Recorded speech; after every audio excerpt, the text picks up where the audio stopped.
Selamat pagi, saudara sekalian yang dikasihi Yesus Kristus. Kita bersyukur sekali lagi atas setiap anugerah Tuhan, kalau kita masih bisa beribadah bersama-sama, khususnya saudara sekalian yang ada di Chungkwok, yang ada di Taiwan, maupun yang ada di Hong Kong, dan yang ada di Indonesia. Kita percaya segala hari-hari yang kita jalani semua adalah karena providensia Tuhan. Saudara, salah satu hal yang paling indah di dalam hidup orang percaya adalah kita percaya adanya providensi. Kita percaya ada yang namanya pemeliharaan Tuhan. Dan kita sangat bersyukur kalau kita sebagai orang percaya masih mengingat Tuhan di dalam segala kondisi. Meskipun kita melihat apa yang terjadi baik di Chungkwok, baik di Taiwan, di Hong Kong, maupun yang terjadi di Indonesia, khusus di era pandemik ini, kita mungkin ngeri mendengar begitu banyak angka-angka yang sangat berbahaya. Kita melihat di seluruh dunia secara global, jumlah mereka yang sudah terkonfirmasi terjangkit itu ada 17 juta orang di seluruh dunia. Dan kita melihat dari angka tersebut menjadi satu angka yang sangat tinggi, di mana kita melihat banyak orang tidak bisa untuk memprediksi apakah saya kena atau saya tidak kena. Tidak bisa memprediksi berapa besar hari ini, berapa besar besok. Dan kita melihat 680 ribu, kita melihat mereka tidak pernah pikir secara global mereka akan meninggal dunia. Sudah, ini adalah satu angka secara global yang sangat tinggi. 17 juta orang terkonfirmasi dan 680 ribu meninggal dunia. Sudah, kita tidak pernah tahu di dalam kehidupan ini bagaimana kita dapat tahu kapan kita akan berhenti secara tubuh ini. Tetapi kita percaya bahwa apapun yang terjadi dalam hidup kita, kita percaya kita punya Tuhan. Dan kita percaya Tuhan sudah memberikan nafas bagi kita. Dan nafas kita memang ada batasnya dalam dunia ini. Tapi di saat kita bernafas, tapi kita di dalam Tuhan, maka kita tidak perlu memiliki ketakutan, tidak perlu punya kekhawatiran seperti orang tidak beriman. Di satu sisi kita akan khawatir, pasti karena kita adalah manusia, apalagi kita sudah jatuh di dalam dosa. Tapi di dalam iman kepercayaan kita, kita tahu bahwa kekhawatiranku ada di tangan Tuhan. Maka kita di satu sisi secara manusia ada kekhawatiran, tapi kita serahkan semua kepada Tuhan, dan kiranya Tuhan yang menguatkan kita untuk hadapi setiap hari-hari yang kita jalani bersama.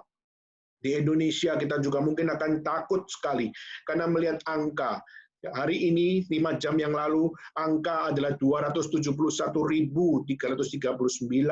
Dan kita melihatnya angka ini satu hal angka yang sangat tinggi. Khususnya kita melihat yang mati juga sudah 10.000 lebih.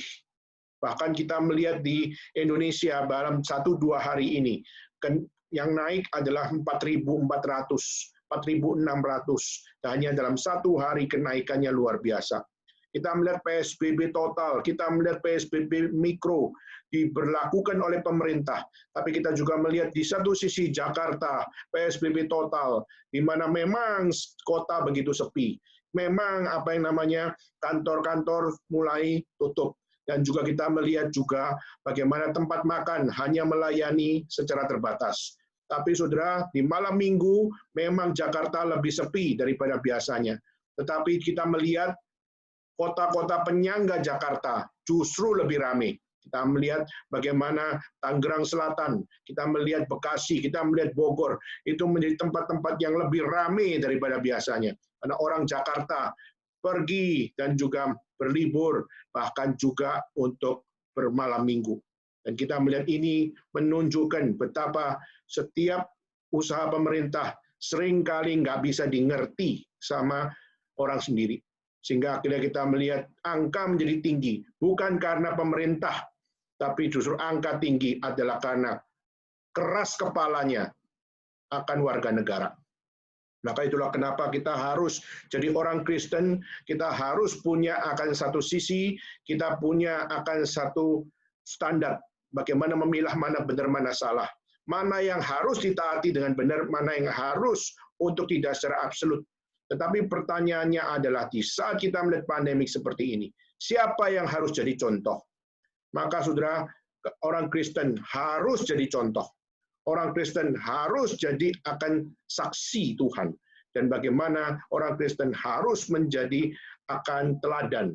Khususnya bagaimana membawa seluruh apa yang ada dalam dunia ini bisa menjadi sebuah inspirasi.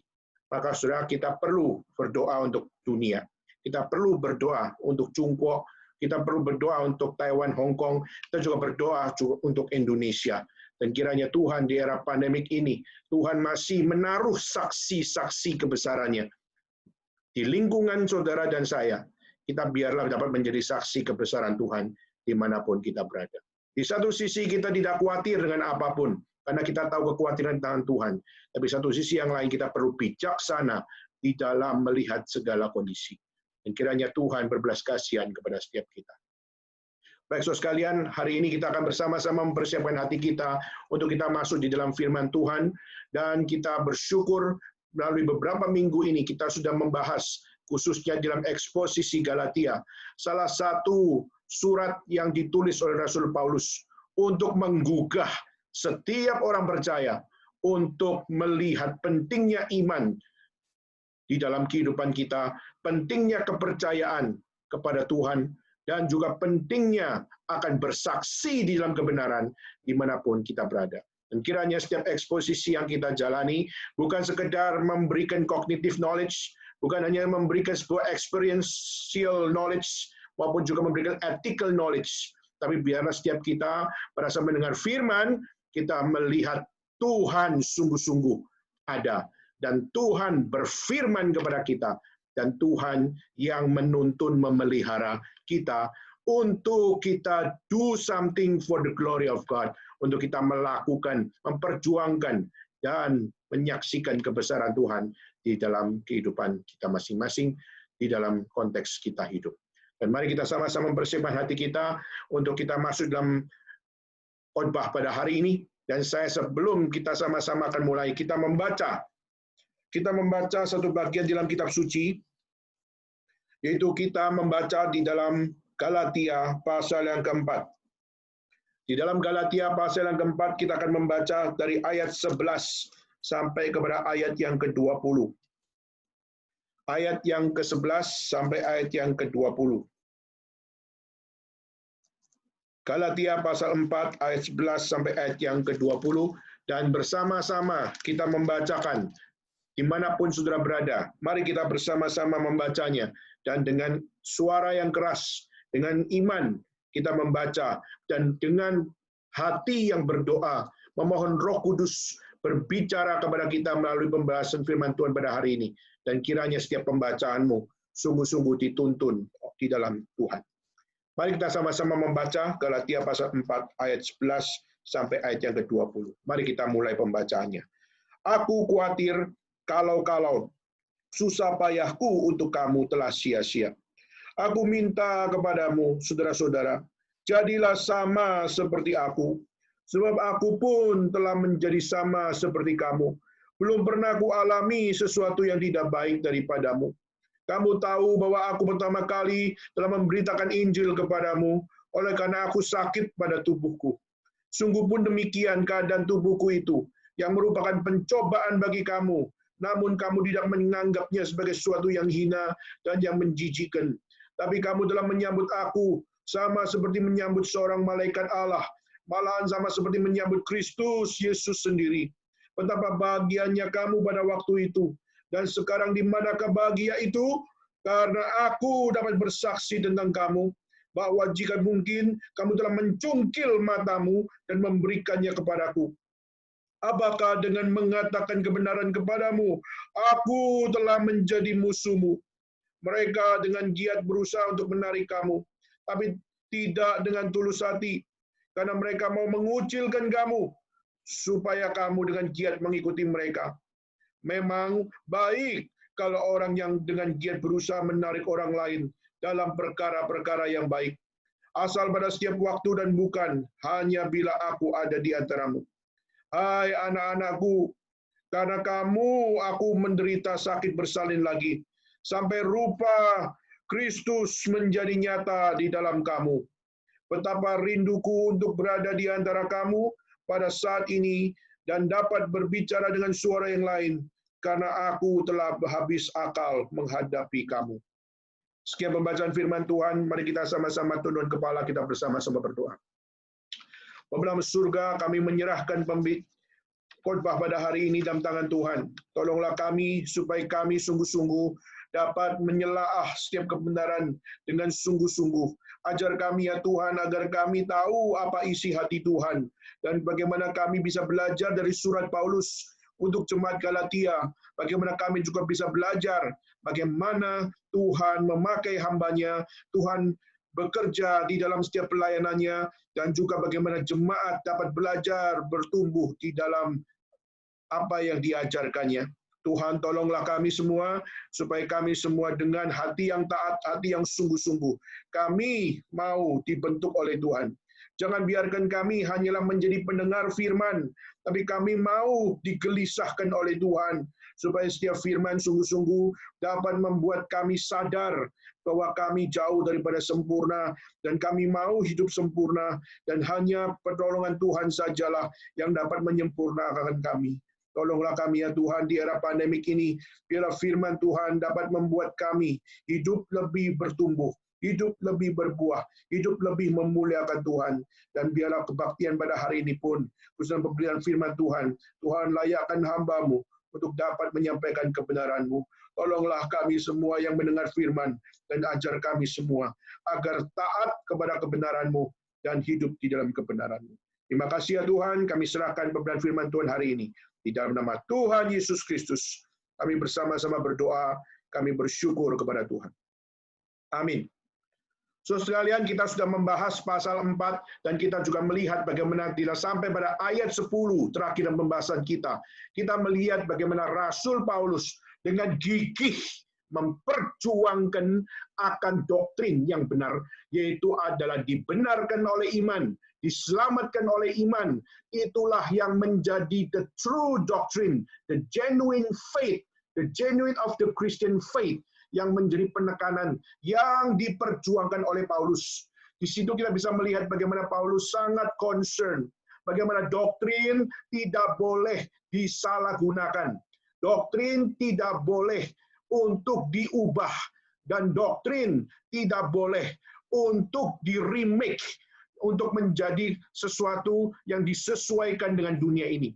Satu sisi memang kita melihat budaya terus berbeda-beda. Kita melihat bagaimana dunia semakin maju, tapi kita juga melihat ada yang boleh untuk disesuaikan dengan dunia.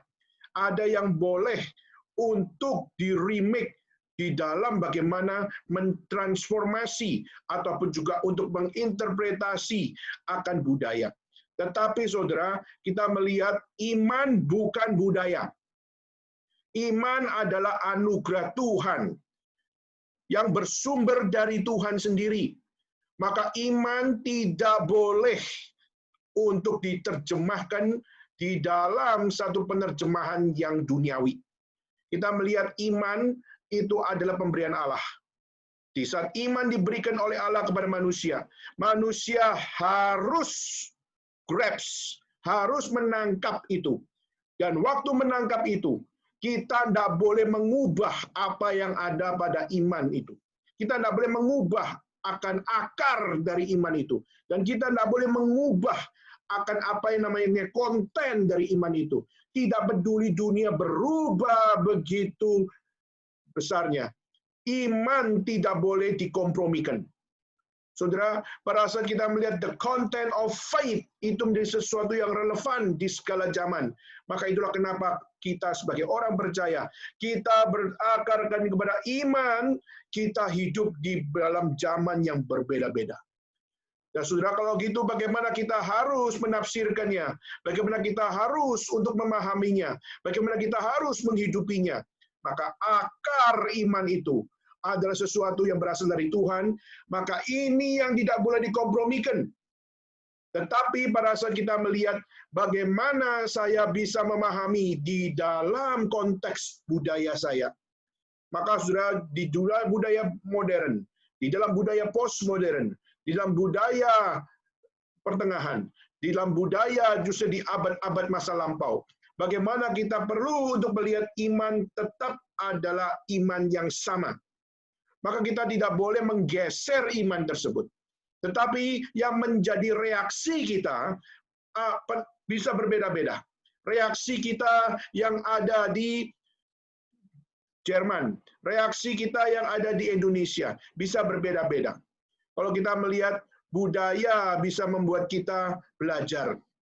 Kenapa? Karena budaya adalah reaksi manusia. Tapi budaya bukan berarti boleh dengan sebebas-bebasnya untuk diungkapkan tanpa standar. Saudara, di dalam zaman kita hari ini, abad 21, kita melihat the age of the postmodernism, kita melihat bagaimana di abad 21 ini adalah abad di mana semua orang ingin mengekspresikan segala sesuatu tanpa standar sekalipun. Maka mereka menganggap segala diperbolehkan, segala sesuatu boleh. Maka kalau saya hari ini khotbah, kalau khotbah saya pakai singlet, boleh. Kalau saya khotbah pakai kaos oblong, boleh. Atau kalau saya khotbah, saya nggak pakai baju, boleh. Maka semua dikatakan, the age of the postmodernism, segala sesuatu boleh. Kenapa? Karena free of everything. Free of expression. Bagaimana akhirnya kita dengan segala kebebasan, kita memutlakkan kebebasan sendiri untuk berekspresi. Maka saudara, kita melihat banyak sekali akan anggapan-anggapan tersebut sudah mulai merasuk gereja. Dan akhirnya kita melihat gereja kacau balau karena tidak ada aturan dan sebagainya. Maka kita melihat kenapa gereja harus punya budaya yang baik. Kenapa kita melihat hamba Tuhan harus pakai akan jas, harus pakai dasi, harus pakai apa? Apakah ini adalah imperialisme? Apa ini adalah untuk menunjukkan bahwa apa? Bahwa hamba-hamba Tuhan itu adalah wakilnya Tuhan. Maka mereka harus berpenampilan seperti orang kaya. Mereka harus berpenampilan seperti orang terhormat. Mereka harus berpenampilan seperti orang-orang yang memiliki pangkat. Nah, saudara, dan bahkan mungkin ada satu gerakan yang mengatakan bahwa apa? Hamba Tuhan itu adalah anak Tuhan. Maka dia adalah anak Tuhan. Maka yang harus diperkaya adalah pendeta dulu. Pendeta harus kaya. Kenapa? Kalau pendeta kaya, maka pendeta menunjukkan orang yang diberkati itu contohnya seperti saya. Kenapa? Karena saya pendeta yang diberkati. Maka jemaat yang mau diberkati, lihatlah pendetanya. Kalau pendetanya diberkati, maka jemaat akan ikut. Kenapa? Karena semua mau berkat. Maka sudah seringkali kita melihat ini adalah satu pemikiran-pemikiran yang sangat-sangat mengganggu, khususnya di dalam perjuangan gereja. Kenapa gereja harus mendidik hamba-hamba Tuhan untuk bagaimana berpakaian? Adalah karena hamba-hamba Tuhan bukan untuk diperkaya, tapi justru hamba Tuhan harus tahu kalau kau terhadap presiden kau bisa menjaga diri.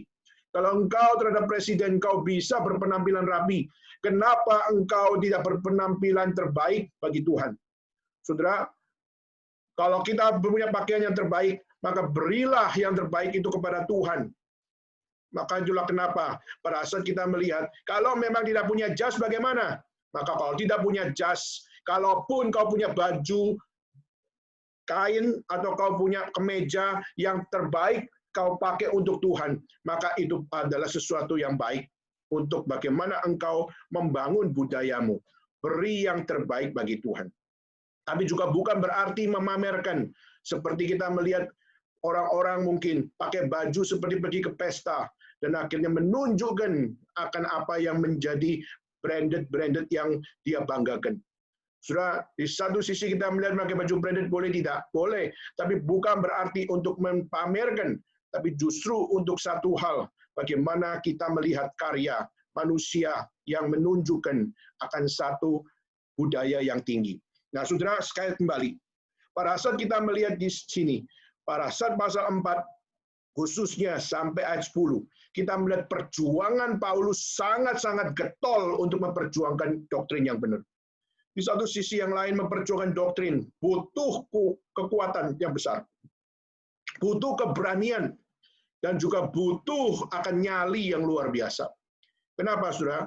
Karena untuk memperjuangkan kebenaran, kadang-kadang harus dibenci. Kadang-kadang untuk memperjuangkan kebenaran harus ditolak. Dan kadang untuk memperjuangkan kebenaran harus menjadi orang yang tersendiri. Nah, saudara, ayat 11 sampai ayat 20 di dalam Galatia pasal 4, ini adalah tulisan yang lebih personal. Kita melihat di sini tulisan dari Paulus berbeda retorikanya dengan yang ada di dalam kalimat-kalimat sebelumnya. Kalau kita melihat kalimat sebelumnya begitu berani dan juga begitu keras dan bahkan begitu mengajak jemaat untuk apa? Kembali kepada the doctrine of faith yang sesungguhnya. Tetapi kita melihat ayat 11 sampai 20 di sini adalah personal letter. Di sini adalah personal retorik dan bagaimana apa yang disampaikan, bahasa yang disampaikan seakan-akan sebuah curahan hati seorang missionary, curahan hati seorang gembala sidang, dan curahan hati seorang pelayan Tuhan yang diutarakan secara personal kepada jemaat.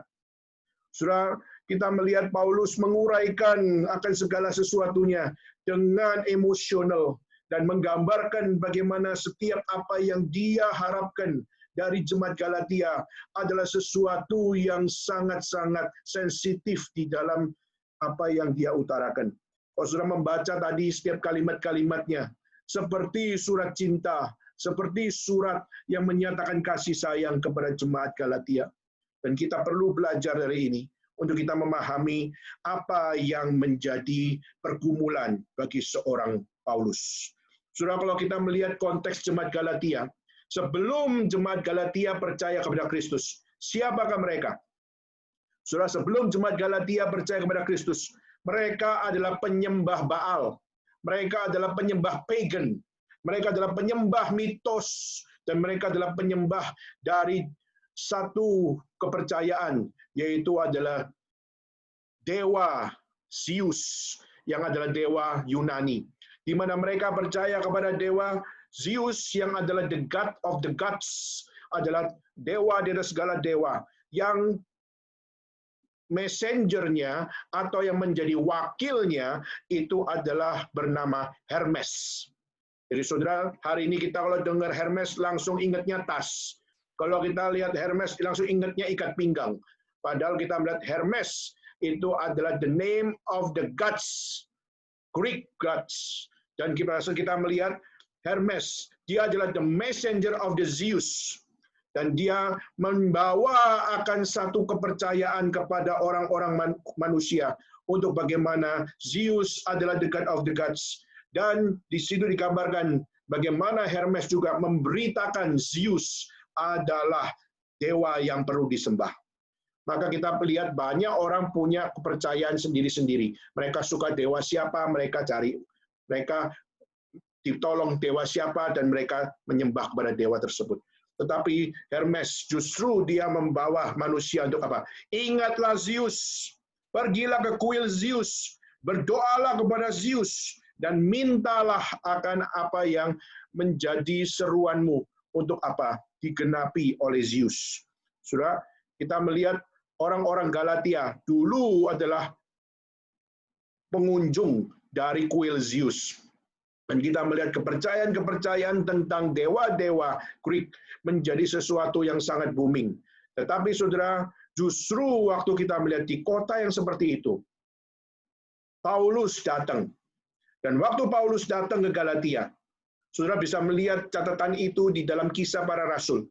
Pada saat siapa yang namanya Paulus, dia datang ke Galatia. Di situ dia memberitakan tentang Kristus. Dan waktu dia memberitakan tentang Kristus, orang-orang menghina dia. Orang-orang membenci dia, bahkan merajam batu dia.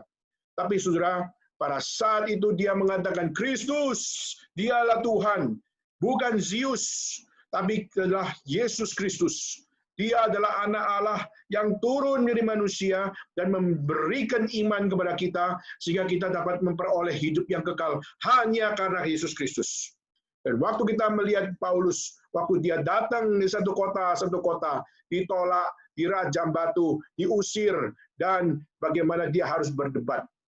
Tetapi saudara, pada saat dia datang Galatia, dan dia memberitakan tentang Kristus, Dan kita melihat salah satu pelayanan dari Paulus adalah apa? Dia melakukan mujizat. Saudara, pada saat dia melakukan mujizat, khususnya salah satunya adalah kesembuhan. Dan waktu dia menyembuhkan orang sakit, di situ dicatat bagaimana orang-orang di Galatia terkaget-kaget. Karena selama ini yang mereka tahu hanyalah the God of Zeus yang dapat melakukan itu. Yang mereka pikir bahwa segala sesuatu yang mistis itu hanya bisa dilakukan oleh the Greek gods. Dan pada saat dia melihat dewa-dewa dari Yunani, hanyalah yang menjadi panutan utama, standar utama, kepercayaan utama, pakai tanda kutip, iman yang utama. Tetapi justru waktu Paulus datang dan dia memberitakan Kristus, dan dia akhirnya melakukan akan mujizat, dan akhirnya kita melihat orang sakit disembuhkan. Dan waktu itu, saudara, kita melihat bagaimana orang-orang Galatia terbuka matanya, dan akhirnya mereka melihat siapakah dia? Apakah dia adalah malaikat Tuhan? Apakah dia adalah Tuhan? Apakah dia adalah Yesus Kristus? Apakah dia adalah Allah? Sudah orang-orang sampai terkaget-kaget, orang-orang sampai terkagum-kagum, dan akhirnya banyak dari mereka akhirnya menjadikan Paulus seperti Tuhan, seperti dewa. Saudara, di satu sisi bahwa saudara hamba Tuhan diberikan urapan oleh Tuhan dan melakukan suatu pekerjaan yang besar. Saudara, di satu sisi manusia bisa sombong pada saat dia dianggap sebagai dewa. Tetapi saudara, justru Paulus mengatakan, "It's not me." Itu bukan aku. Tapi adalah Kristus sendiri yang bekerja melalui rohnya di dalam aku. Sehingga akhirnya setiap apa yang dia lakukan, semuanya itu dapat memberikan berkat bagi orang lain. Saudara coba lihat, waktu dia datang ke Galatia dengan kuasa Roh Kudus, maka akhirnya kita melihat bagaimana Paulus dapat menjadi berkat bagi kota Galatia. Tetapi bukan berarti dia melakukan semuanya itu, maka tidak mengajarkan doktrin yang benar. Saudara, gerakan reform Injili adalah gerakan reform yang menekankan akar firman Tuhan, akar Injil Tuhan. Dan juga kita melihat Injili adalah memberitakan Injil kepada seluruh pelosok seluruh dunia. Maka pertanyaannya, apakah gerakan reform Injili hanya sekedar memberitakan Injil, atau apakah hanya sekedar untuk mengajak mereka untuk kembali kepada doktrin yang benar? Saudara, saya percaya tidak. Saudara, apakah berarti orang gerakan reform Injili adalah gerakan yang anti terhadap kesembuhan? Saya mengatakan tidak. Tetapi kita tahu bahwa ada kesembuhan yang sejati, tapi juga ada kesembuhan yang palsu.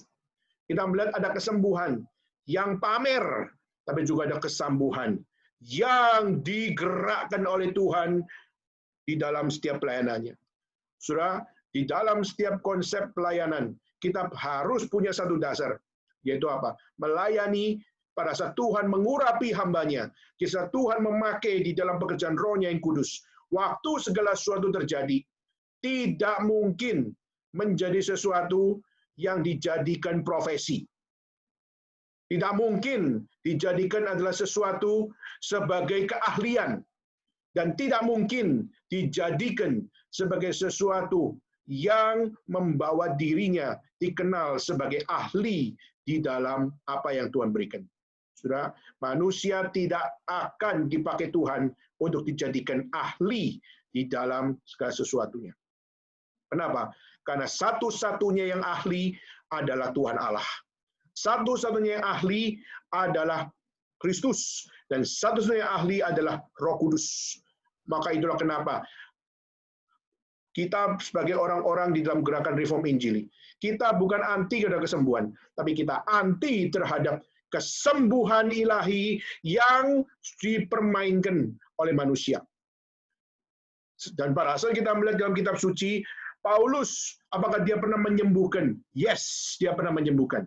Apakah Yesus pernah menyembuhkan? Yes, Tuhan Yesus pernah menyembuhkan. Apakah murid-murid Yesus pernah menyembuhkan? Yes, beberapa murid Yesus dicatat bagaimana dia menyembuhkan. Maka ini menunjukkan bahwa apa? Ini bukan profesi. Tapi waktu Tuhan gerakkan, Tuhan pakai di dalam satu momen, maka saudara, disitulah kita melihat Tuhan bekerja di dalam hidup seseorang. Nah, Paulus, waktu dia melayani Tuhan waktu itu, dan akhirnya semua terkagum-kagum, tetapi kita melihat apa yang dikatakan oleh Paulus. Paulus mengatakan bahwa apa? Bahwa semua adalah karena Kristus. Semua adalah karena Dia yang telah menjadi penebusku. Maka disitulah dia memberitakan Injil, memberitakan Kristus, dan menyatakan, hanya berada di dalam nama Kristus Yesus kita beriman kepada Tuhan. Maka hanya dalam Kristus kita diselamatkan. Maka bukan seperti yang dikatakan oleh kaum Yudaizer, yaitu apa? Kamu percaya Kristus, oke. Tapi kalau tidak disunat, maka kamu tidak mungkin masuk surga. Maka apakah sunat membawa kamu ke surga? Jawabannya tidak. Tetapi justru orang Yudaizer mengatakan sunat penting. Kalau tidak disunat, maka mungkin masuk surga. Maka saudara, itulah yang menjadi perjuangan dari Paulus. Tapi kita juga melihat dalam ayat 11 sampai 20 dikatakan, aku khawatir. Seorang hamba Tuhan pun bisa khawatir terhadap setiap orang-orang yang dilayani. Aku khawatir susah payahku untuk kamu telah sia-sia. Saudara, bagaimanapun Paulus adalah seorang biasa. Sehebat-hebatnya dia dianggap seperti malaikat, bahkan dianggap sebagai dewa. Tapi pada saat kita melihat, dia mengajarkan kebenaran, dia mengajarkan apa yang diberikan oleh Tuhan. Tetapi waktu melihat jemaat berbalik, bukan kepada doktrin yang benar, berbalik bukan kepada kekristenan yang sesungguhnya, maka di situ kita melihat seorang hamba Tuhan, seorang missionary, dan seorang akan pembina di dalam gereja, di mana dia berkata, aku khawatir bahwa susah payahku sia-sia. Sudah waktu saya melihat ini menjadi sebuah picture bagaimana kita hari ini, bagaimana melayani Tuhan. Paulus khawatir dengan jemaat yang dia layani, karena jemaatnya sudah bergeser bukan kepada doktrin yang benar, tapi bergeser kepada doktrin yang salah. Maka saudara, di sini kita melihat surat personal ini dapat menjadi pembelajaran, baik saudara sebagai jemaat, maupun sebagai pelayan Tuhan. Tapi ini juga menjadi pembelajaran buat kami sebagai hamba-hamba Tuhan. Bagaimana kami dan juga saudara sekalian bisa melihat konteks ini, dan bagaimana kita bisa lebih lagi menyelami akan konsep iman di dalam pelayanan. Kita melihat hari ini kita akan membagi di dalam 3 bagian. Bagian yang pertama adalah dari ayat 11 sampai ayat yang ke-16. Di situ kita melihat ayat 11 sampai 16, Paulus memberikan sebuah reminder, memberikan sebuah pengingatan apa yang Tuhan sudah kerjakan di masa lampau. Berkat apa yang sudah Tuhan berikan di masa lampau. Dan bagaimana pekerjaan Tuhan bekerja di masa lampau. Kita melihat jemaat Galatia dengan Paulus sudah mengalami clash. Kenapa clash? Karena ajaran kekristenan yang ada pada jemaat Galatia dan juga dengan ada yang pada Paulus sudah tidak sinkron lagi. Karena the gospel of faith and the gospel of works itu adalah satu hal yang menjadi satu hal yang diperbincangan di dalam surat ini. Dan pada surat kita melihat ayat 12 dimulai dengan satu kalimat, aku minta kepadamu. Saudara, kata aku minta kepadamu, kata yang dipakai adalah deomai, saudara. Aku minta kepadamu dengan kata deomai. Apa itu deomai, saudara? Deomai adalah aku minta dengan sangat. I beg you. Seakan-akan kalau bahasa yang lebih tidak sangat-sangat tidak enak yaitu apa? Aku mengemis kepadamu. Walaupun ini kata nggak cocok, saudara. Tapi menunjukkan betapa dia sangat berharap. I beg you. Aku berharap kepadamu. Aku minta kepadamu. Untuk apa, saudara? Aku minta kepadamu supaya saudara-saudara jadilah sama seperti aku. Saudara, pertama kata deomai.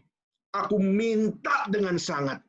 Saudara, retorika berharap, retorika memohon, bahkan pakai istilah yang kurang tepat, tapi ini adalah sesuatu yang bisa kita bisa rasakan di dalam retorikanya itu. Aku mengemis kepadamu. Aku mengemis kepadamu. Yaitu apa? Sadarlah. Aku mengemis kepadamu, saudara-saudara. Saudara, kata saudara-saudara yang dipakai adalah adelpos. Adelpos itu adalah a fellow believer. Adelpos itu adalah sama-sama percaya kepada Tuhan yang sama, sama-sama percaya kepada doktrin yang sama, sama-sama melayani bersama-sama, sama-sama di dalam Kristus bersama. Adelpos, kepercayaan yang sama, Tuhan yang sama, pelayanan yang sama. Saudara, I beg you, aku memohon kepadamu, sesama orang percaya, sesama pelayanan, sesama pekerja Tuhan, sesama jemaat. Apa yang dia minta, saudara? Dia minta, jadilah sama seperti aku. Jadilah sama seperti aku, sebab aku sama menjadi sama seperti kamu. Belum pernah ku alami sesuatu yang tidak lebih baik daripadaku. Saudara, apa yang dimaksud di sini? Jadilah sama seperti aku. Saudara, Paulus di sini mengatakan jelas sama seperti aku. Karena dia dulu adalah orang yang juga punya konsep yang sudah dianggap benar. Dia dulu juga punya konsep agama yang dianggap benar. Dia dulu juga punya konsep religiusitas yang dia dianggap benar. Dia juga sudah menganggap tradisi yang dia miliki adalah tradisi yang benar. Tetapi akhirnya dia sadar karena Kristus menampakkan diri kepada dia. Karena Kristus yang menunjukkan betapa berdosanya dia. Dan karena Kristus, imannya yang lama dihancurkan. Dan kehidupannya yang lama ditransformasi. Sehingga akhirnya dia dimerdekakan oleh karena Kristus. Sehingga apa? Hidupnya tidak sama lagi. Doktrinnya tidak sama lagi. Pengertiannya tidak sama lagi. Kehidupannya nggak sama lagi dengan yang dulu. Kenapa? Karena sudah dimerdekakan di dalam Kristus. Maka dia tidak kompromi bicara tentang the gospel of Christ. Dia tidak kompromi untuk membicarakan tentang justification by faith. Dia tidak kompromi di dalam membicarakan salvation by faith. Karena dia tahu siapa dia dulu. Dan dia tahu siapa yang merubah hidup dia. Dan dia tahu siapakah dia sekarang. Maka saudara, sikap jemaat, tadi saya sudah sharingkan, orang-orang Galatia dulunya sampai menganggap Paulus seperti malaikat, sampai seperti dewa. Dan waktu kita melihat Paulus bukan concern kepada hal tersebut. Tapi yang Paulus concern dalam tulisan suratnya yaitu apa? Kau begitu bahagia melihat Tuhan bekerja, kau begitu bahagia. Melihat Injil yang benar, kau begitu bahagia. Melihat bagaimana Tuhan menyatakan standarnya yang suci, kudus, dan berkenan. Itu adalah sesuatu yang membuat engkau bahagia. Saudara, itu menjadi sesuatu yang ditekankan oleh Paulus. Tapi hari ini di manakah kebahagiaan itu? Di saat engkau meninggalkan akan apa yang namanya doktrin yang benar. Dan waktu doktrin yang benar ditinggalkan, di manakah kebahagiaan di dalam doktrin yang benar itu? Kebahagiaan sudah berpindah. Kebahagiaan yang seharusnya pada konten yang benar, sekarang berbahagia pada konten yang salah. Saudara, dan Paulus sangat-sangat sensitif dalam hal ini. Kenapa? Karena Paulus pada saat dia menjadi seorang yang berada di Galatia, dia mengunjungi 3 kali, khususnya di dalam perjalanan ke Galatia. Dan kemungkinan surat ini ditulis adalah di dalam masa dia datang kedua kali. Dan sudah di dalam masa dia kedua kali datang, pertama kali dia melihat jemaat Galatia begitu bahagia dengan Injil Tuhan. Tetapi di dalam pertemuan yang kedua, kedatangan yang kedua, justru dia sangat-sangat stressful, full of pain di dalam kehidupannya. Kenapa? Karena dia justru melihat berpindahnya kepercayaan dari jemaat Galatia begitu cepat. Nah, saudara, Paulus mengatakan di dalam ayat yang kita baca tadi, yaitu apa? Yaitu, kamu tahu bahwa aku pertama kali memberitakan Injil kepadamu, oleh karena aku sakit pada tubuhku. Saudara, di sini kita melihat Paulus waktu dia datang Galatia, dianggap seperti malaikat, dianggap sebagai dewa, dianggap sebagai the messenger of God. Tapi saudara, di dalam satu sisi yang lain kita juga melihat bagaimana jemaat Galatia tahu the weakness, kelemahan daripada Paulus. Dan salah satu kelemahan dari Paulus adalah kesehatan. Saudara, kita melihat kesehatan dari Paulus adalah kesehatan yang rusak. Maksudnya apa? Tubuhnya memiliki hal yang seakan-akan dapat menghentikan atau memperlambat akan gerak pelayanan dari dia. Saudara, kata yang dipakai di dalam kata sakit di situ adalah asthenia. Asthenia di situ bukan sakit karena sesuatu penyakit dari dalam. Tapi asthenia di situ adalah satu injury, kecacatan, atau satu luka. Dan saudara, penafsir-penafsir sangat setuju untuk membicarakan injury di sini adalah karena akibat pelayanan. Melayani di satu kota dirajam batu. Dan salah satu komentator mengatakan hal yang sangat mungkin duri dalam diri seorang Paulus adalah dia punya gegar otak. Dia punya sakit pusing yang terus termuncul-muncul terus. Itu digambarkan dalam satu penafsiran. Karena dia pernah satu kali dirajam batu sampai badannya semuanya penuh dengan luka. Dan sudah dirajam batu, kena kepala, kena tubuh, dan sebagainya. Maka disitulah kita melihat tubuhnya full of injury. Dan pada saat kita melihat di dalam injury tersebut, maka ada beban di dalam pelayanannya. Beban luka, beban rusak, dan juga beban di dalam tubuh yang sudah penuh dengan kecacatan. Dan banyak penafsir yang mengatakan bahwa karena dia pusing dan dia terus tidak bisa mengontrol pusingnya, dia tidak bisa mengontrol sakitnya. Lalu juga dia mengatakan bahwa yang dimaksud adalah satu hal, luka yang ada pada tubuhnya, yang masih menjadi sesuatu hal yang masih ada, tetapi dia tetap menahan akan semua sakit itu demi pelayanan. Saudara, saya waktu memahami ini, saya sangat tertegur, saudara. Kenapa, saudara? Pada saat Paulus mungkin melayani Tuhan, dia punya akan luka yang sangat menyakitkan, tapi dia tahan untuk supaya memberitakan Injil. Dia punya kepala pusing, dia sangat kesakitan kepalanya, tapi dia tahu aku datang ke Galatia adalah untuk memberitakan Injil dan menunjukkan betapa Galatia butuh Kristus. Maka penyakit pun tidak menjadi alasan untuk tidak memberitakan Injil. Sudah saya bayangkan seperti John Sung, waktu dia berkhotbah sebelum dia mati. Di situ dia berkhotbah bukan dengan tubuh yang tegap, tapi dia dengan tubuh yang bongkok. Dia jalan menuju ke mimbar. Dan akhirnya dia berkhotbah dengan satu kuasa yang luar biasa. Dia berkhotbah bukan dengan tubuh yang tegap, tapi dengan bongkok. Karena dia kesakitan, dia punya punggung. Karena di punggungnya dia ada satu borok yang sudah busuk dan penuh dengan sakit.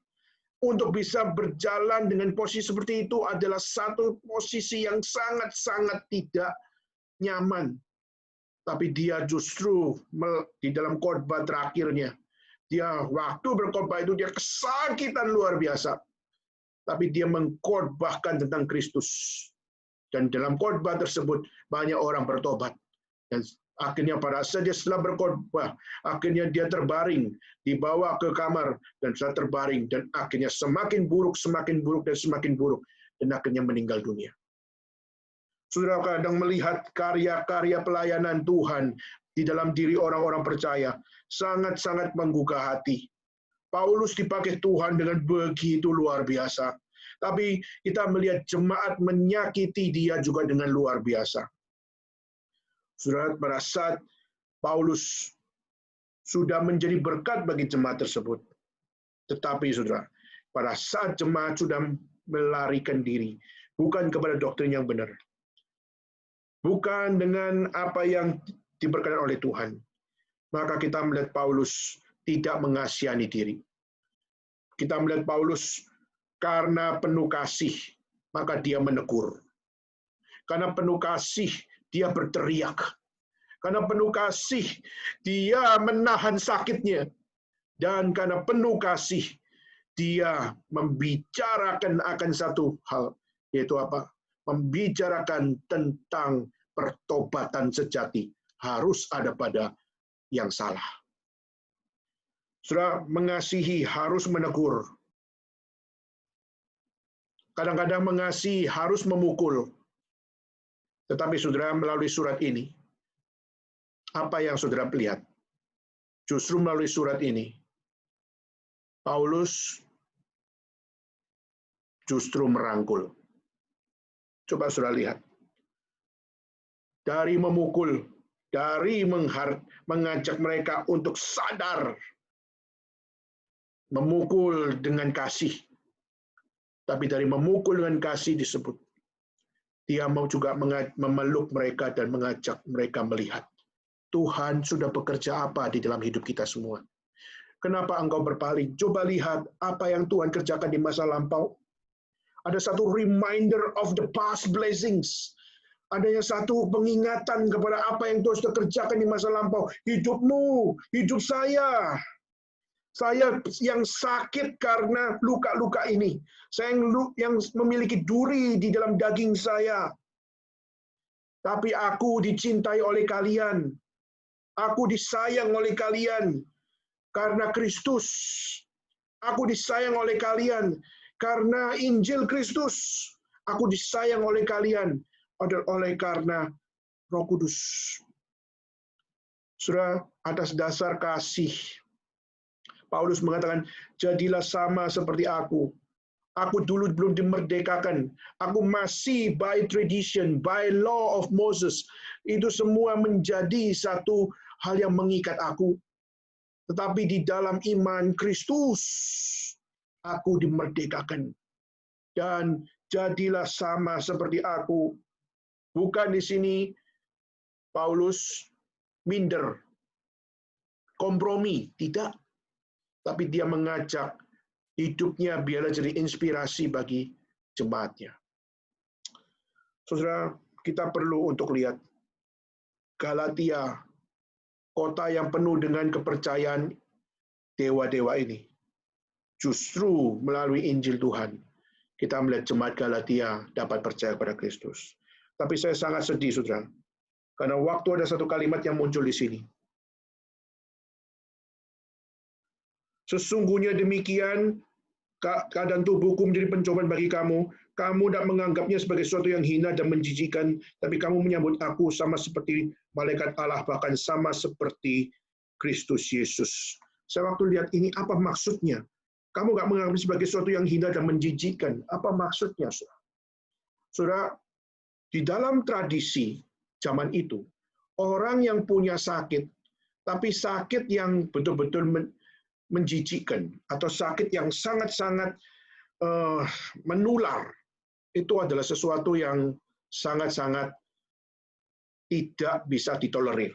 Maka itulah kenapa orang yang punya sakit yang sangat-sangat menular, mereka biasanya adalah orang yang ditolak untuk berada di dalam komunitas.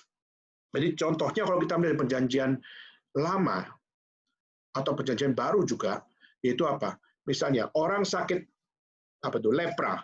Lepra itu sakit kusta. Orang sakit kusta tidak boleh berada di sembarangan tempat. Maka orang sakit kusta harus ditempatkan di satu tempat. Istilahnya kalau sekarang itu dibikinkan wisma atlet untuk mereka. Dikasih satu wisma khusus untuk orang lepra. Nah, saudara, kita bisa bayangkan sekarang hari ini orang kalau ada kena COVID langsung ditaruh di satu tempat untuk apa? Untuk orang COVID. Nah, zaman dulu orang yang namanya sakit kusta itu adalah orang yang ditolak oleh masyarakat. Hari ini orang kenapa kalau kena COVID malu untuk ngomong saya kena COVID? Karena orang yang kena COVID menganggap dirinya ditolak oleh masyarakat. Orang zaman dulu kusta, lepra, itu juga adalah satu sakit yang ditolak oleh masyarakat. Orang jijik sama orang yang sakit kusta. Bahkan yang dilakukan oleh orang-orang zaman dulu adalah apa? Kalau ada orang sakit yang serius, maka dia akan menghina orang tersebut. Dan cara yang dipakai, penghinaan yang dipakai itu, mereka akan meludahi. Jadi saudara, orang sakit kusta langsung akan diludahi oleh masyarakat untuk pergi dari kota. Pergi, jangan engkau ada di sini. Pergi ke Wisma sana, dan sebagainya. Saudara, waktu kita melihat di sini, Galatia begitu menyayangi Paulus. Bahkan kita mungkin sekarang nggak tahu penyakit apa yang ada pada diri Paulus. Tapi saudara, tapi di zaman itu orang yang punya penyakit serius, itu adalah orang-orang yang ditolak oleh masyarakat. Maka itulah kenapa orang yang punya penyakit serius, mereka justru dihindarkan dari masyarakat. Tapi justru kita melihat Paulus, sudah dia menyatakan, aku punya penyakit, aku punya sakit, dan seharusnya aku diludahi oleh kalian. Kenapa? Karena aku membawa bahaya. Tetapi justru di dalam apa yang ada padaku, justru engkau mengasihi aku. Saudara, di sini pelayanan hamba, di sini hamba Tuhan yang dilayani jemaat, saudara. What kind of hospitality from the congregation? Kita melihat bagaimana seorang hamba Tuhan yang penuh dengan kelemahan, penuh dengan penyakit, dan dia tidak bisa solve problemnya sendiri, melihat jemaat dengan tidak jijik, jemaat dengan tidak mencemooh, dengan jemaat tidak meludahi, tapi jemaat justru dengan penuh kasih menyambut hamba Tuhan ini. Menyambut Paulus. What kind of hospitality di sini? Hospitality macam apa ini? Saudara, kita melihat hospitality yang ada pada jemaat Galatia ini adalah hospitality yang diajarkan Kristus. Jadi saudara, Christian hospitality itu pelajaran yang bukan sebenarnya dipelajari di university. Saudara. Kita melihat hospitality yang sesungguhnya, yaitu bagaimana kita menyambut orang yang mengalami problematika di dalam kesehatan dan sebagainya, atau bagaimana treating others, bagaimana kita memperlakukan orang lain. Pelajaran yang paling baik, itu yang paling benar, justru adalah dalam kitab suci. Saudara, kita melihat banyak sekali orang-orang, khususnya orang-orang berbicara tentang hospitality dengan cara yang sangat liar. Ada satu orang namanya Immanuel Levinas, itulah seorang filsuf, dan dia mengatakan bahwa apa? Seorang yang punya hospitality yang baik, itu seharusnya tidak boleh ada yang namanya border. Jadi tidak boleh ada batas. Maka hospitality itu tidak boleh ada batas. Harus terima siapa saja. Dan dia juga mengatakan, termasuk negara, bagaimana treating refugees, negara bagaimana treating akan orang-orang yang di luar sana yang mengalami musibah dan sebagainya. Maka korban perang dan sebagainya. Maka the true hospitality itu tidak boleh ada borders. Jadi semua harus diterima. Dan juga bahkan di dalam untuk mengimani segala sesuatu pun juga there is no borders. Maka itulah kenapa banyak sekali akan orang-orang yang sangat membenci kata borders. Justru waktu kita melihat Amerika mengatakan bangun borders untuk Meksiko, di situ orang-orang benci semuanya. Padahal salah satu yang dilakukan oleh Trump adalah kenapa? Karena begitu banyak akan perdagangan ilegal, bahkan di sini salah satunya adalah drugs yang sangat-sangat tinggi adalah karena transaksi-transaksi di borders. Nah, saudara, maka kita melihat there is no borders, tidak boleh ada borders, biarlah kita terbuka untuk semua. Oh ya, kalau sudah ada penyakit sudah ada penyakit yang namanya COVID-19, akhirnya apa yang terjadi? Apakah berarti there is no borders? Justru kita melihat hari ini negara-negara waktu COVID-19 terjadi justru rame-rame bikin borders. Makanya hari ini, kenapa kita di Indonesia nggak bisa pergi ke Tiongkok? Kenapa nggak bisa pergi ke Taiwan? Nggak bisa pergi ke Hong Kong? Nggak bisa pergi ke tempat lain? Kenapa, Saudara? Karena borders. Dan kenapa borders? Karena sebenarnya kita melihat borders karena kita di satu sisi kita mengasihi sesama, tapi di satu sisi yang lain kita juga harus menjaga sesama. Saudara, maka borders tidak selalu negatif, Saudara. Kalau waktu orang postmodern, sudah tadi saya mengatakan Immanuel Levinas, dia justru mengatakan, there is no borders, kita mesti terima siapa saja. Bahkan yang saya sangat kaget, seorang juga postmodern namanya Jacques Derrida, dia mengatakan bahwa salah satunya adalah apa? Kalau hospitality itu adalah untuk semua, tidak boleh tanggung-tanggung. Termasuk setan pun, kamu tidak boleh bangun border sama dia.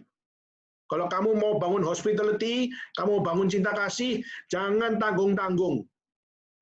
Cintailah bukan cuma sesamamu, tapi juga cintailah setan sekalipun. Kenapa? Karena hospitality itu there is no borders. Saudara, kalau kita semakin belajar filsafat, kita akan tahu betapa banyak keliaran-keliaran pemikiran manusia. Dan kita melihat dengan belajar filsafat, kita akan tahu bagaimana pemikiran manusia yang sangat inovatif, sangat kelihatannya begitu fresh. Tetapi di balik setiap pemikiran-pemikiran itu, semua adalah sebuah penolakan-penolakan yang tidak beres. Nah, saya kembali, saudara. Jadi kita melihat bagaimana jemaat Galatia sangat open dengan hospitality-nya. Yang seharusnya dia bisa meludahi orang itu. Tapi justru kita melihat dia menerima dengan penuh kasih. Itulah yang diingat oleh Paulus. Pekerjaan Tuhan yang dikerjakan melalui jemaat. Jemaat bisa mengasihi hamba Tuhan bisa mengasihi jemaat. Itu bukan karena kehebatan pendeta atau kehebatan jemaat. Jemaat dan hamba Tuhan bisa menikmati cinta kasih Tuhan. Itu bukan karena diri mereka mampu untuk mengasihi. Tapi justru kita percaya, the blessing of God made it possible. Hanya di dalam berkat Tuhan, anugerah Tuhan saja, antara missionary yang namanya Paulus dengan jemaat Galatia bisa menikmati sebuah relasi kasih.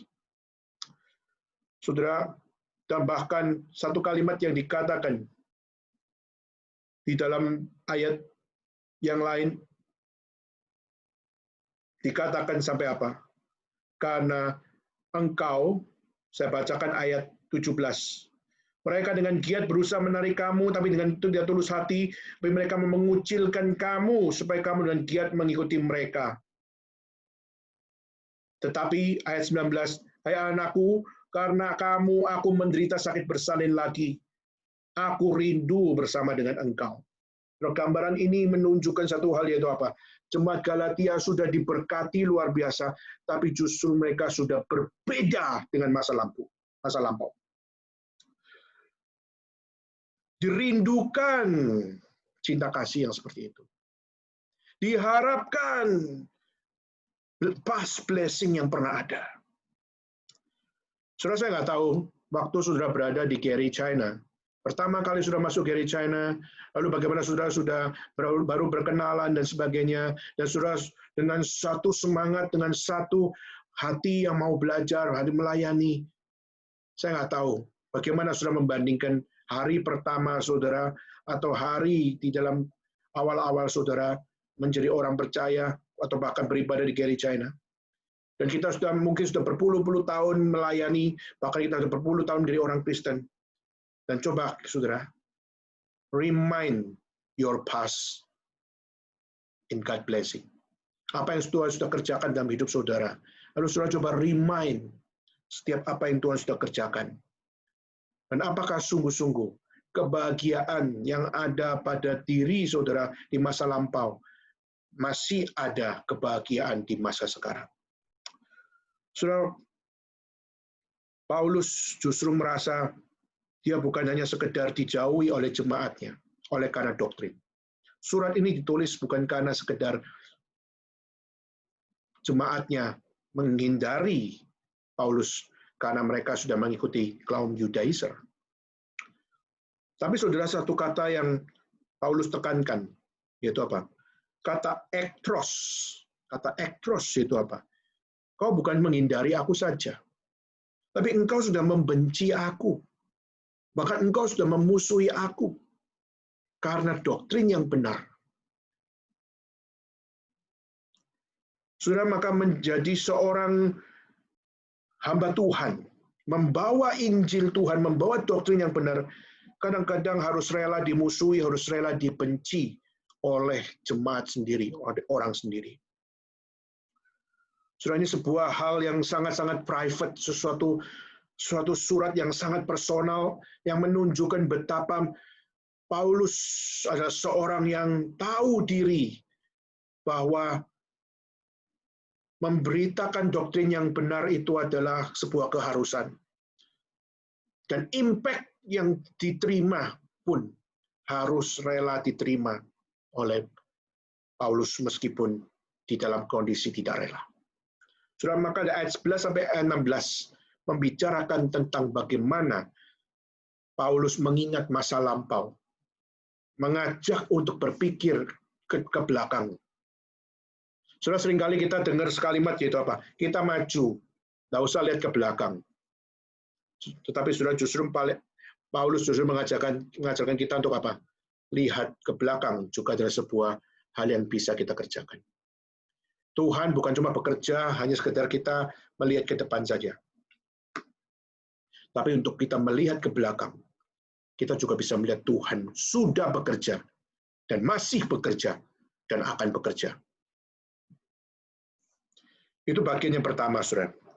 Bagian yang kedua saya khususkan kepada ayat 17 dan ayat 18.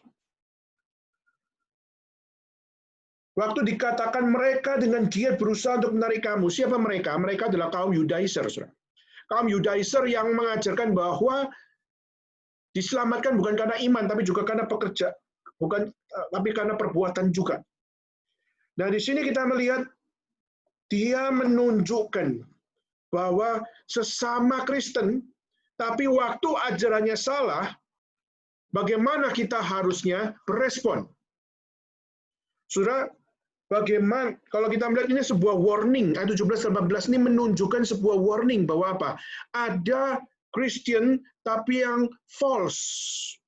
Justru ada Christian yang tidak beres.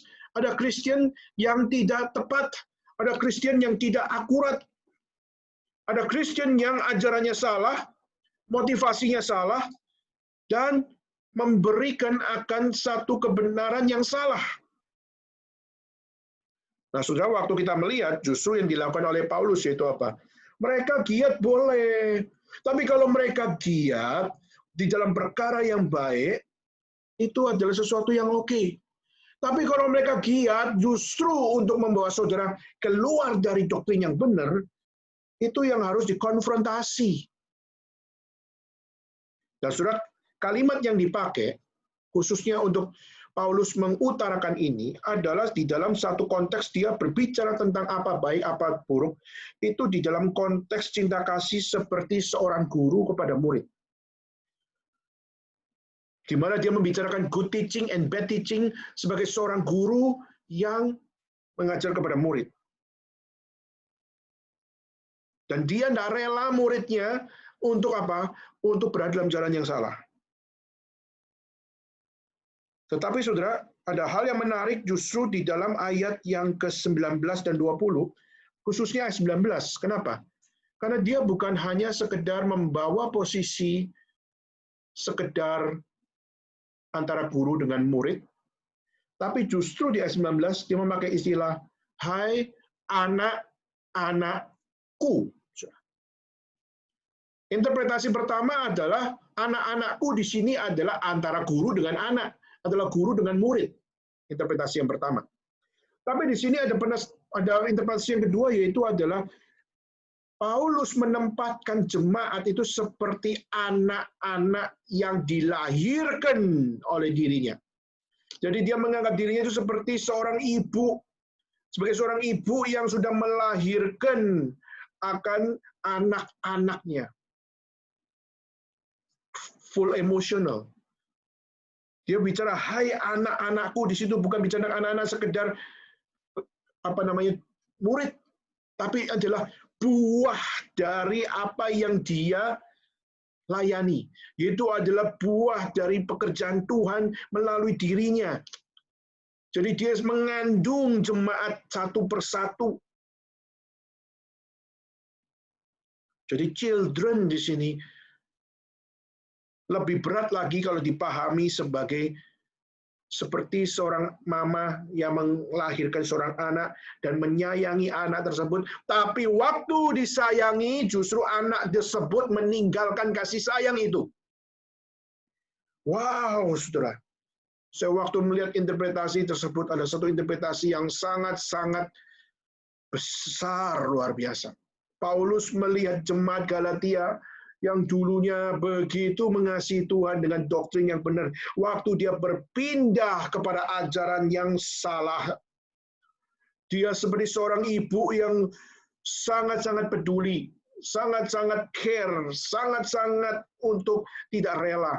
Bahkan dia memberikan akan pukulan, bahkan dia memberikan kritikan, bahkan dia memberikan akan satu gencatan untuk supaya apa? Mereka sadar bahwa mereka salah. Tetapi satu sisi yang lain dia memukul, tapi satu sisi yang lain tangannya terbuka untuk apa? Untuk memeluk mereka supaya apa? Supaya mereka, anak-anakku, aku seperti menderita sakit bersalin lagi. Seperti menderita seperti di masa aku melahirkan kamu lagi, balik lagi. Sudah melahirkan, balik lagi sakitnya. Saudara, saya nggak tahu, saudara. Kalau sudah melahirkan, lalu akhirnya balik lagi kepada sakit melahirkan anak itu, saya pasti percaya nggak ada ibu yang mau. Kecuali waktu dia mengalami lagi kesakitan melahirkan itu, anak yang kedua lahir, atau anak yang ketiga lahir. Tapi kalau sudah sakit melahirkan anak pertama, lalu balik lagi sakitnya lagi, lalu akhirnya sudah sehat lagi, balik lagi sakitnya lagi, saya akan percaya semua ibu akan menghindari itu. Tapi waktu kan ada kelahiran kedua, ada kelahiran anak ketiga, kesakitan itu worth it. Kenapa? Karena buah kasih, buah cinta itu hadir. Lahir, besar, bertumbuh, dewasa. Sebuah deklarasi personal, saudara, yaitu apa? Aku mengalami sakit bersalin lagi. Saudara, kalimat metafor ini kalimat yang sangat-sangat full emotion, saudara. Kita tahu Paulus bukan perempuan, dia laki. Tapi dia menempatkan hatinya, menempatkan perasaannya, menempatkan apa yang ada pada seluruh kerohaniannya maupun pada fisiknya. Semua dalam satu hal jemaat adalah anak-anak dari kelahirannya. Bahkan ayat 20 lebih sensitif lagi, saudara. Betapa rinduku berada di antara kamu. Seperti seorang mama yang rindu bersama dengan anaknya, yang sudah lama, tapi akhirnya nggak ketemu. Saudara, waktu ada seorang ibu yang di Korea punya 2 anak. Dan pada saat dia punya 2 anak, karena perang Korea, yang satu di Korea Utara, satu di Korea Selatan. Dan akhirnya tidak pernah bertemu lagi. Sampai pada satu kali, di satu masa, di satu pagi, pertemuan terjadi antara yang terpisah dari perang Korea tersebut. Dan salah satunya adalah 2 anak ini. Dan waktu 2 anak ini ketemu, sudah tua, sudah peot semuanya, sudah sangat tua. Dan ketemu. Dan mengatakan, kamukah Sugyo? Atau kamukah Sugi? Dan akhirnya Sugyo dan Sugi ketemu. Dan akhirnya dia nangis bersama-sama. Dan just mengingat bahwa apa? Mengingat bahwa kamu dan aku adalah kakak adik. Tapi kamu adalah satu darah daging. Tapi kita tidak pernah ketemu. Sekarang pertemuan itu terjadi. air mata nggak habis-habis keluar. Tapi setelah itu mereka harus terpisahkan lagi. Saudara, memahami betapa rindunya Paulus bersama dengan jemaat Galatia. Sehingga surat ini kenapa harus terkirimkan. Saudara, ada yang menafsirkan bahwa surat ini ditulis bukan pada saat Paulus ada di luar. Ada yang menafsirkan bahwa waktu di Galatia, jemaat Galatia nggak mau ketemu sama dia. Sampai akhirnya surat ini pun juga tertulis. Saya nggak tahu, saudara, bagaimana mengetahui historik ini. Tetapi, saudara, penafsiran itu saya nggak tahu apakah bisa dikatakan valid atau tidak.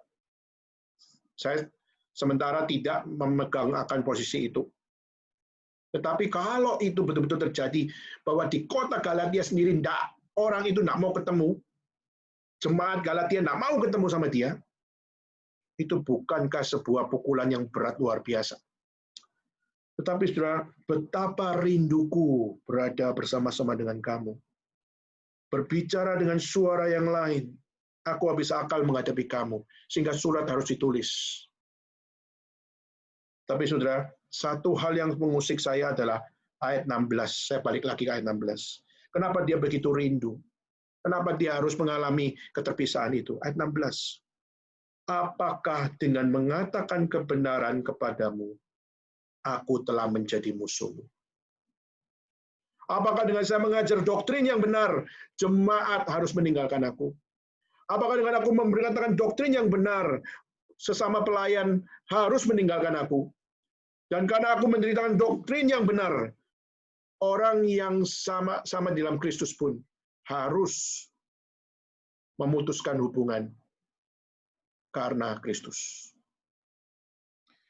Saudara, kita justru melihat bagaimana kita perlu belajar bagaimana imitating Christ, bagaimana kita mengikut Kristus dan kita mengikut teladan Kristus. Kristus tidak kompromi terhadap dosa. Kita melihat bagaimana Kristus tidak kompromi dengan ahli-ahli Taurat, orang-orang Farisi. Kita mengatakan bahwa apakah Kristus mengasihi mereka? Kristus mengasihi. Justru karena mengasihi, dia memberitakan doktrin yang benar.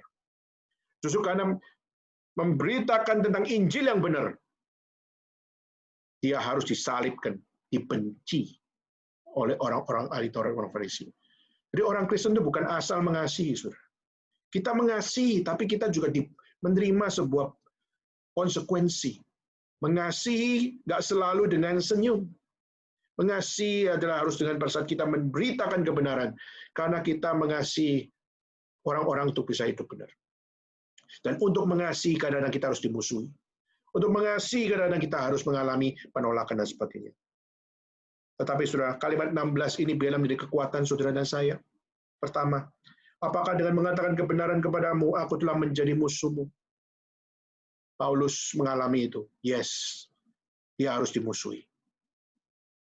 Hari ini kalau kita melihat, kita memperjuangkan doktrin bahwa by faith alone we save. Kita mungkin akan dihina-hina oleh orang Muslim. Kenapa? Karena Muslim mengatakan bahwa apa? Bahwa di satu sisi ada yang namanya kedaulatan Allah, tapi satu sisi yang lain kamu juga harus untuk melakukan amal, menjalankan akhlak. Untuk apa? Untuk membangun sebuah timbangan bagaimana kamu bisa patut diselamatkan atau tidak. Atau juga Jacob Arminius yang mengajarkan bahwa apa? 50% adalah anugerah Tuhan, 50% juga adalah usaha manusia. Jadi kalau Tuhan memberikan anugerah, tapi yang kamu lakukan, kebaikan dan juga kebenaran cuma 10%, kamu nggak diselamatkan. Jadi apa yang kamu lakukan itu juga menentukan keselamatanmu. Maka itukah berarti seakan-akan apa? Seakan-akan 50%-nya Tuhan itu tidak menjamin kamu bisa masuk surga. Tetapi saudara, justru kita melihat iman kekristenan tidak mengajarkan itu. Iman kekristenan justru mengajarkan save by faith. Dan waktu diselamatkan oleh karena iman, maka dengan penuh cinta kasih, beritakanlah apa yang benar, meskipun kita akhirnya dapat memperoleh sebuah posisi kita bisa dimusuhi. Tetapi itu yang pertama. Apa dengan mengatakan kebenaran? aku telah menjadi musuhmu. Hal yang pertama, itulah yang menjadi impact kita. Memberitakan kebenaran, kadang-kadang orang paling dekat kita pun akan memusuhi kita. Dan itu bukan sesuatu yang jelek, itu sesuatu yang murni justru. Kenapa? Kita memperjuangkan apa yang benar. Kedua, itu apa? Di ayat 19. Sampai rupa Kristus menjadi nyata di dalam kamu. Sudah kadang-kadang kita disakiti. Kadang-kadang kita harus mengalami satu hal penolakan. Dan kita mungkin dihindari dan bahkan dibenci. Dimusuhi. Tetapi saudara, memang sakit kita diperlakukan seperti itu. Memang sakit Paulus diperlakukan seperti itu. Tapi Paulus percaya, tidak forever and ever kita akan dibenci. Semua yang terjadi pada diri kita tidak boleh untuk mengatakan apa. Ya sudah masuk neraka yang membenci kita. Tidak. Paulus justru mengajarkan waktu mereka yang sama-sama adalah orang yang percaya pada Kristus, tapi berada dalam doktrin yang salah. Kita tidak menyumpai mereka untuk tidak diselamatkan. Kita bukan menyumpai mereka untuk dibuang saja sama Tuhan. Tapi kita dengan satu harapan yang disucikan oleh Tuhan. Untuk apa? Untuk rela dibenci, rela ditolak, rela diperlakukan dengan sangat-sangat tidak adil, rela dengan satu harapan, rela dengan satu cinta kasih, yaitu apa? Sampai rupa Kristus nyata di dalam kamu. Berarti apa?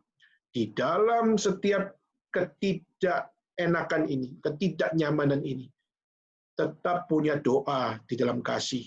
Berharap apa? Orang yang doktrinnya salah, di dalam cinta kasih Tuhan, di dalam waktu Tuhan, biarlah Kristus nyata di dalam diri mereka, bertobat dan kembali kepada jalan yang benar. Itulah yang Paulus ajarkan. Bukan kita membenci, lalu kita mengumpat, lalu bilang masuk neraka, dan kita tidak pernah mendoakan mereka. Tidak. Paulus justru tetap punya satu hal, aku dibenci, tidak apa-apa. Aku ditolak, tidak apa-apa. Tapi aku tetap berdoa bagimu. Aku tetap dengan cinta kasih. Dan aku tetap memohon kepada Tuhan. Sampai rupa Kristus menjadi nyata di dalam hidup kamu. Aku rela dibenci. Aku rela ditolak.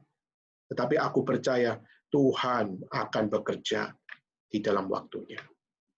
Saudara, hari ini saudara jadi orang Kristen, kadang-kadang saudara pernah tak ditolak oleh keluarga sendiri? Mungkin waktu saudara bertobat, keluarga saudara yang menolak saudara. Atau waktu saudara bertobat, istri saudara atau suami saudara yang menolak saudara. Atau mungkin anak-anak saudara. Atau mungkin teman-teman saudara. Saudara, pada saat kita mengambil sebuah keputusan hidup di dalam kebenaran, kita pasti mengalami side effect itu. Tetapi saudara, percayalah, Tuhan justru let it happen. Let it happening di dalam hidup saudara dan saya. Bukan untuk kita masuk surga, mereka biarlah masuk neraka. Tidak. Tapi justru Paulus mau mengajarkan apa? Aku mengajarkan kebenaran. Karena aku tahu inilah satu-satunya kebenaran yang dapat membawa kita ke surga. Maka aku harus memberitakan. Lalu pada saat aku harus ditolak, aku dibenci dan dimusuhi, tidak apa-apa. Tetapi dengan kasih dan juga dengan doa, mohonlah kepada Tuhan. Untuk apa? Kiranya kesakitan ini, penolakan ini, bukan forever happens. Tapi kiranya Tuhan, sampai rupa Kristus hadir dalam mereka. Biarlah Tuhan, aku terus berdoa dan mengasihi mereka. Maka hari ini siapakah yang menolakmu hari ini? Orang tua, suami, istri, anak, atau teman-teman, atau mungkin komunitas, gereja, dan dimanapun. Saudara, jangan takut. Teruslah dengan mintalah kasih dan teruslah berdoa. Dan mohonlah kepada Tuhan. Kiranya sampai rupa Kristus datang pada mereka. Biarlah kita dapat bertahan di dalam kebenaran untuk melihat pentingnya kebenaran dijaga sampai akhir. Dan kiranya Tuhan memberkati saudara, menguatkan kita semua untuk kita hadapi setiap tantangan-tantangan ini. Kiranya sungguh-sungguh hati mereka yang keras, hati mereka yang tidak benar, dapat kembali kepada rupa Kristus yang sesungguhnya. Kiranya Tuhan memberkati kita semua. Mari kita bangkit berdiri dan kita bersama-sama berdoa.